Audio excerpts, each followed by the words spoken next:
त्रेता से लेकर द्वापर तक जिस पर्व की तमाम कथाएँ हैं, तमाम विशेषताएँ हैं, वो पर्व आज कलयुग में भी अपनी विशेषताओं के साथ और अपने पौराणिक इतिहास के साथ जीवित है। तमाम माताएँ-बहनें इस पर्व को करती हैं। ये पर्व बिहार से शुरू होकर के पूर्वी उत्तर प्रदेश से होते हुए आज की तारीख में पूरे भारत के साथ-साथ पूरे विश्व में मनाया जाता है। हम बात कर रहे हैं महापर्व छठ की। और छठ की जब बात हो तो गीतों का ज़िक्र ना हो, ये हो ही नहीं सकता। और इसीलिए हम छठ की बात करने के लिए, छठ के गीतों की बात करने के लिए हम जुड़ रहे हैं अंतर्राष्ट्रीय गायिका और पद्मश्री से सम्मानित मालिनी अवस्थी जी। मालिनी जी, बहुत-बहुत स्वागत है आपका एबीपी पर। बहुत-बहुत प्रणाम, नमस्कार आप सभी को। मालिनी जी, चूँकि छठ का जब पर्व आता है, 4 दिनों का ये पर्व और हमने जब भी अपने घरों में देखा है, तो जो हमारी माताएँ हैं, जब भी इस पर्व को करती हैं, तो गीत लगातार इस पर्व के एक सारथी होते हैं, लगातार गीतों के साथ होता है। हम छठ की एक तरीके से उसकी दिव्यता पर भी बात करेंगे, कैसे पूजा होती है, उस पर भी बात करेंगे और आपसे वो कुछ गीत भी सुनेंगे उन छठ की चीज़ों को लेकर के। सबसे पहले तो इस पर्व की विशेषता को लेकर के अगर आप कुछ बता पाएँ और उसको लेकर कुछ गीत। छठ का जो पर्व है इसको छठ महापर्व कहते हैं। महापर्व इसलिए क्योंकि जो प्रकृति है पूरे छठ पर्व की, उसकी प्रकृति को देख के लगता है ये आदि पर्व है, बहुत पौराणिक ऐतिहासिक पर्व है। क्योंकि हमने अपनी सभ्यता, अपनी संस्कृति और अपने पूर्वजों के बारे में जो जाना है, तो सदा से यही जाना कि वे प्रकृति उपासक थे, प्रकृति प्रेमी थे, सूर्य की उपासना करते थे, प्रकृति की आराधना करते थे और छठ आज के समय में जब इतना भौतिकवाद का युग है, इस समय पूरी तरह से प्रकृति को समर्पित एक पर्व है और एक ऐसा पर्व है जिसमें पूरा-पूरा परिवार जुटता है, पूरा-पूरा परिवार लीन होता है, समर्पित होता है।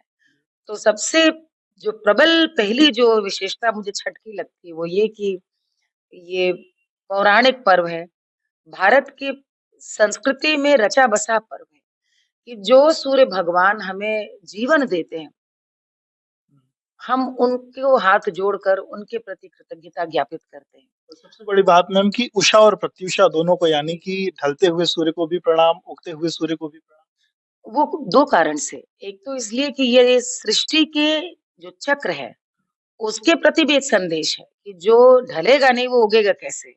तो ये जाते हुए सूरज को इसीलिए प्रणाम है कि तुम्हें हम विदा कर रहे हैं इस आशा के साथ कि कल तुम फिर आओगे। और ये अपने आप में एक ऐसा संदेश है जो सृष्टि की, मानव जाति की निरंतरता के प्रति बड़ा शुभ संकेत है। तो छठ का सबसे जो सुंदर एक मुझे लगता है संदेश है, वो आज भी नई पीढ़ी के लिए वही है जो हमें अ, विदेश सिखाता है, आज सिखा रहा है, प्रकृति का सम्मान करो। हमारे यहाँ इस पर्व में प्रकृति से ग्रहण की हुई चीजें जो इस समय हमें किसान खेती जो मातृभूमि देती है, नई नया गन्ना, नई ईख, इसी समय नया फला हुआ शरीफा, नींबू, शकरकंदी, जो कुछ भी इस समय प्रकृति में सुलभ है, अमरूद, केले की गहर, उसी को हम समर्पित करते हैं और पहला पहला फल जो पेड़ डाल पे उगे, ऐसा माना जाता है कि वही बड़ी मनौती के साथ उसकी रक्षा की जाती है। एक हमारे यहाँ गाना है अम, केरवा जे फरेला गवद पे ओह पे सुगा मंडराय ओह पे सुगा मंडराय उजे रेखा बरिए आदित से सुगा दिहले जूठी आए सुगा दिहले जूठी आए यानी वो पूरी मनौती है कि ये जो फल अभी उग रहा है छठ तक ये तैयार हो जाएगा और इसकी कैसे भी रक्षा करनी है क्योंकि इसको ही हम समर्पित करूंगी और यदि सूगा वो भी प्रकृति का ही रूप है उसको भी चेतावनी व्रती दे रही कि तुम आके जूठा नहीं करना यदि किया तो सूर्य भगवान से मैं तुम्हारी शिकायत करूंगी। मालिनी जी, चूँकि जो छठ का पर्व है, 4 दिनों का ये पर्व है और जो शुरुआत होती है, नहाए-खाए से होती है। तो हम चाहते हैं आप हमारे दर्शकों को नहाए-खाए की विशेषता बताइए और नहाए-खाए को लेकर के महिलाएँ क्या गीत गुनगुनाती हैं, उसको लेकर के कुछ। बिल्कुल मुझे लगता है कई बार इन गीतों में लोक रीति भी इस तरह से छिपी है कि यदि कोई पूजा पद्धति न जाने खाली गानों को सुन ले तो क्या करना है, वो उसको जानकारी हो जाएगी। मान लीजिए आजकल नौकरी पेशा जो लोग हैं, वो संयुक्त परिवार में नहीं रह पा रहे, अपने बड़ों के संग नहीं रह पा रहे, लेकिन यदि गीत याद है, तो रीति भी उन्हें याद रहेगी। जैसे गाते हैं हम लोग क्या, कैली बरतिया तोहार, एगो छठी मैया, लिह लिया रगिया स्वीकार, एगो छठी मैया, कैली बरतिया तोहार, एगो छठी मैया, लिह लिया रगिया स्वीकार, एगो छठी मैया। घरवा ओ सरवा मैया, घरवा ओ सरवा मैया, घरवा बुहरली, घरवा कोठरवा मैया, अरे सबेरे से पुतौली, साफ कैली घर दुआर, एगो छठी मैया, साफ कैली घर दुआर, एगो छठी मैया, करली अरगिया स्वीकार, एगो छठी मैया। और जब घर द्वार साफ सफाई सब हो गई, तो फिर आगे क्या है, कैली नहाए खाए, अरे घरवा में कैली, करली नहाए खाए, घरवा में कैली, धन करी के गोड़ लगी, पारण हम कैली, अर कैली निहोर बारंबार, एगो छठी मैया, कैली निहोरा बारंबार, एगो छठी मैया, लिहनी अरगिया स्वीकार, एगो छठी मैया, कैली बरतिया तोहार, एगो छठी मैया। साफ सफाई की, बड़ों को प्रणाम किया, फिर पारण। उसके बाद पारण किया। और ये सब मैं तुम्हारे लिए इसलिए करती हूँ कि जिस घर में स्वच्छता होगी, सफाई होगी, वहीं पर मन भी स्वच्छ होगा। तो ये कहीं ना कहीं, जैसे हमारे यहाँ दिवाली है या छठ है, ये मौसम के बदलने के संग संग एक कह लीजिए घर की सफाई का भी एक लौकिक जीवन में भी कह लीजिए बड़ी अच्छी एक रीति है कि भवन साफ होगा, घर साफ होगा, होना भी चाहिए, तो 50 बीमारियों की जड़ है। और ऋतु परिवर्तन भी हो रहा है, तो एक तरह से वो पूर्वजों की बड़ी सुंदर एक उसमें नसीहत है कि घर साफ होगा तो फिर मन साफ होगा, और जहाँ मन साफ है वहीं पर देवी आएंगी, छठी मैया आएंगी। तो नहाए खाए हो गया, उसके बाद खरना, जिस दिन जो तमाम तैयारियां हैं, चीजें बनती हैं, उसकी शुरुआत होती है। जो चीजें बनती हैं, देखिए सबसे बड़ी बात यह है कि जो व्रती है उसके लिए बड़े सख्त नियम होते हैं। भूमि पे सोती हैं, कई जगह पे आज भी एक वस्त्र होकर भोजन बनाती हैं। और उसमें जैसे गेहूं है, नया गेहूं, गेहूं को धुल करके साफ करके घर के लड़के हैं, भाई हैं, या पति हैं, वो लेकर, देवर हैं, वो लेकर के आते हैं और उसका ठेकुआ बनता है। जो लोगों को ठेकुआ बहुत प्रिय भी होता है। प्रसाद है, सबसे बड़ा प्रसाद है। और जैसे अपने यहाँ पे पुआ होते हैं, तो ठेकुआ। और मुझे लगता है कि मैं आपको इसमें एक उदाहरण बताऊं छोटा सा। एक अभी हम लोगों ने एक छठ के गीत का वीडियो रिकॉर्ड करा, नया गाना आया है मेरा, उगाए आदित्यमल। ये छठ का जो अंतिम पड़ाव है, जब सुबह की सूरज की, जी जी, तो उसके लिए गीत हमने रिकॉर्ड करा। तो रिकॉर्डिंग के बाद जब वीडियो कर रहे थे, वो मैं गाना आपको सुनाऊंगी। तो रात में हम लोगों ने 1 डेढ़ बजे कॉल टाइम रखा था, रात में गोमती के तैयारियां शुरू करेंगे सुबह के लिए। जी, क्योंकि गोमती के किनारे की सुबह सुबह अर्घा देने के लिए सूर्य भगवान तो बहुत कम देर को दिखेंगे, लाली वाला, हमें वीडियो में वही चाहिए था। तो ये हुआ कि क्यों ना ऐसा करें, कितना समय जो है हम लोग वहीं पर बनाएं। और वहीं पर तो सब के सब करीब हम लोग 12 महिलाएं थी। और ये छठी मैया का ही प्रताप है कि जो हम लोग को शाम तक लग रहा था कि नींद आएगी, हम लोग वहां पर 1 या 12:30 1 बजे सब तैयारी करके पहुंच गए। वीडियो की शूटिंग होती रही, हम लोग वहां पे तलते भी रहे, बनाते भी रहे। और सुबह जब हम लोग वीडियो में ठेकुआ चढ़ा रहे हैं, जब सूर्य देव, चूंकि उस समय थोड़ा सा कोहरा था, 7 बजे करीब सूर्य भगवान के दर्शन हुए वीडियो में। तो हम लोगों ने भी तब दर्शन किए। तो जब 8:30 बजे डायरेक्टर ने कहा पैकअप, तो पैकअप के बाद सबसे पहला जितनी भी व्रती थी सबने कहा कि ठेकुआ तो दीजिए। क्योंकि हम लोग को ऐसा लग रहा था कि हम लोगों ने पूरा व्रत कर लिया।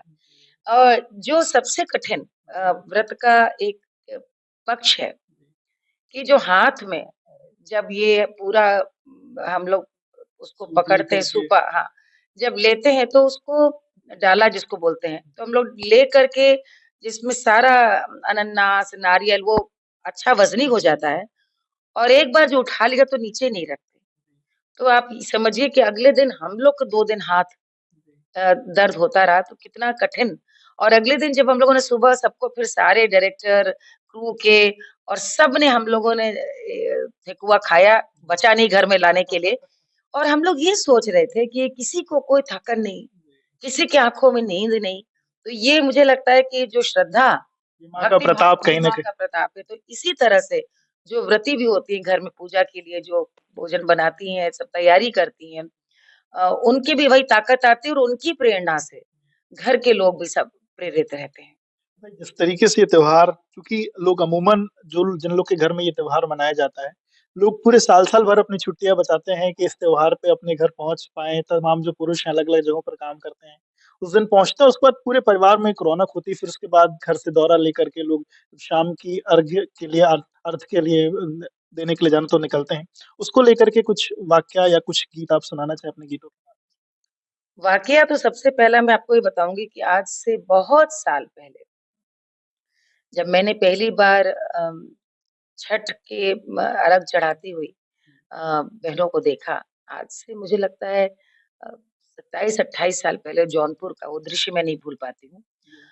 बल्कि 30 साल पुरानी बात है और एक पंक्ति से बंधी हुई सब महिलाएँ चली जा रही थी, वो गाना गाती हुई चली जा रही थी।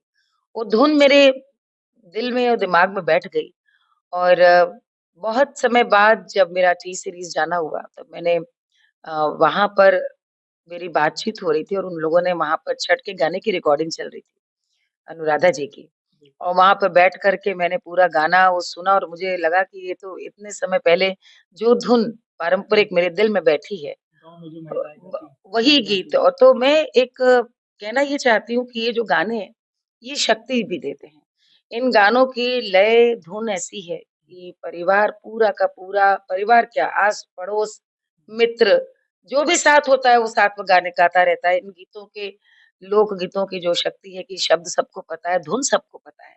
सब जोड़ते जाते हैं, सब गाते जाते हैं, एक-दूसरे की शक्ति बनते जाते हैं। तो गीत गीत गुनगुनाइए। जी। काचही बाँस के बहंगिया, बहंगी लचकत जाए, बहंगी लचकत जाए। बाट जे पूछेला रे बटोहिया, बाट जे पूछेला रे बटोहिया, बहंगी के करा के जाय, बहंगी के करा के जाय।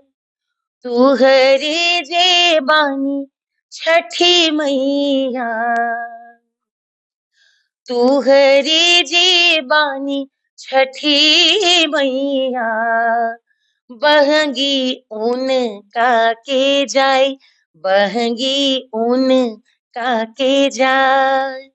अरे होई ना बलम जी कहरिया, बहंगी घाटे पहुँचाए, बहंगी घाटे पहुँचाए, बहंगी घाटे पहुँचाए। हो, हो, हो, हो, हुँ।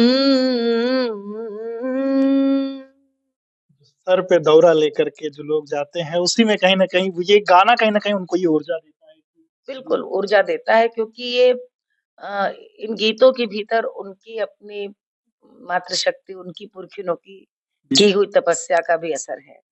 कितने अनंत काल से पूजा चली आ रही है, कहते हैं माता कुंती ने की थी और द्रौपदी ने की थी जब वन में थी तो अ, ऋषि कश्यप के कहने पर उन्होंने इस पूजा को किया कि खोया हुआ राजपाट मिल जाएगा।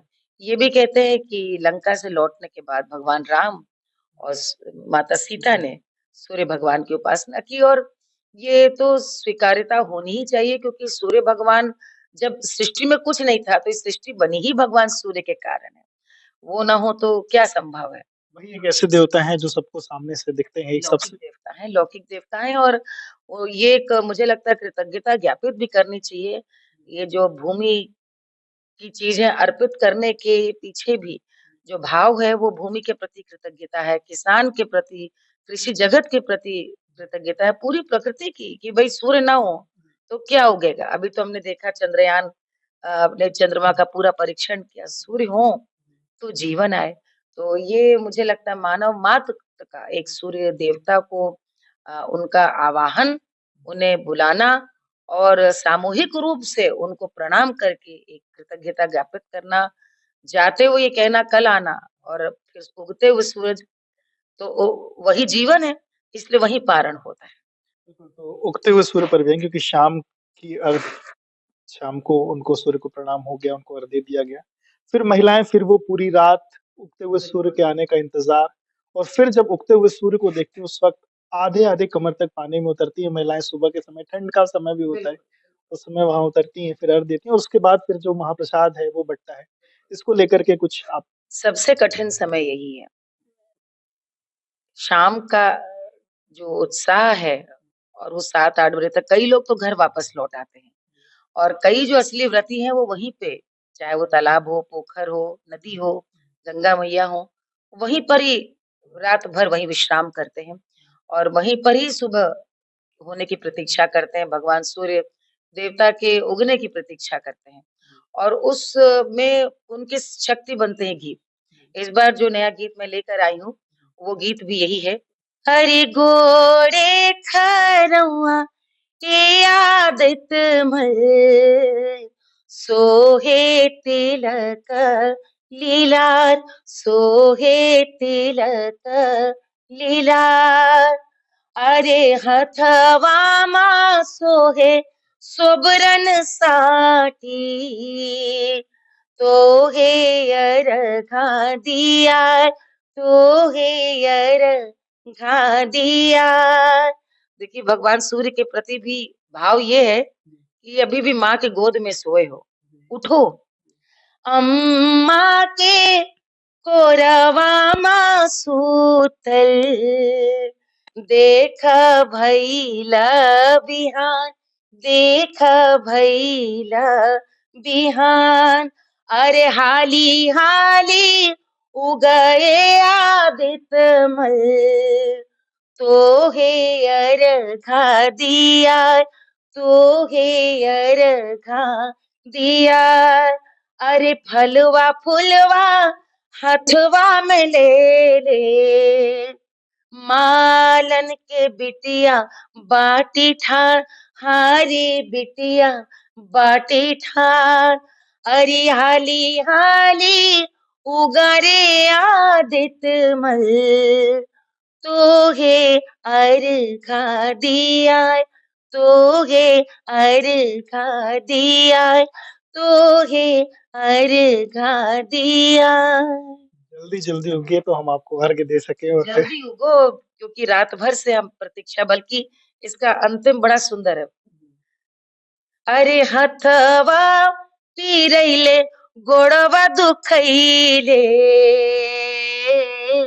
जो दौरा लेके खड़ी हैं हथवा पीरैले गोड़वा दुखैले कब से बानी हम ठाड़ कब से बानी हम ठाड़ अरे हाली हाली उगए आदित्य मल तो है अर्घा दिया तो है अर्घा दिया बिल्कुल, तो आदित्यमल हम कब से तुम्हारे इंतज़ार में खड़े हैं, आप उगिए हम आपको अर्घ्य दें और महिलाएँ किस तरीके से पूरी तपस्या का ये 4 दिनों का व्रत करती हैं, इसमें 36 घंटों का उनका निर्जला व्रत भी होता है।